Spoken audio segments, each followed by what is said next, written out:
Model মসজিদের মাধ্যমে সৌহার্দ্য সাম্প্রদায়িক সম্প্রীতির বার্তা ব্রাহ্মণবাড়িয়ার কোনায় কোনায় পৌঁছে যাবে বলে মন্তব্য করেছেন ধর্ম বিষয়ক উপদেষ্টা আফম খালিদ হোসেন।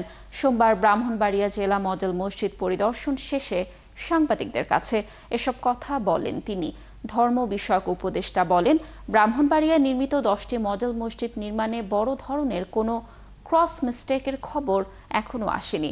ছোটখাটো ত্রুটি বিচ্যুতি রয়েছে, এগুলো ঠিকাদার এবং প্রকৌশলীকে ডেকে সংশোধনের ব্যবস্থা হচ্ছে। উপদেষ্টা জানান, এসব মসজিদে মাল্টিপারপাস কাজ হবে। পুরুষ এবং মহিলাদের পাশাপাশি প্রতিবন্ধীদের জন্য নামাজের ব্যবস্থা রয়েছে। তো আমরা আশা করি এই মসজিদের মাধ্যমে, এটা শাহী মসজিদ, ব্রাহ্মণবাড়িয়ার জেলা মসজিদ, এর মাধ্যমে একটা সৌহার্দ্য সাম্প্রদায়িক সম্প্রীতির বার্তা ব্রাহ্মণবাড়িয়ার কোনায় কোনায় চলে যাবে এবং মানুষ নামাজি হবে। নামাজের মাধ্যমে মানুষ অপরাধ থেকে, পাপ থেকে মানুষ মুক্তি লাভ করতে পারে। এবং এখানে আমরা পাঠাগারও করেছি। অবসর সময়ে মানুষ এখানে এসে শান্তিপূর্ণ পরিবেশে ধর্মীয় পুস্তক পড়ার সুযোগ পায়।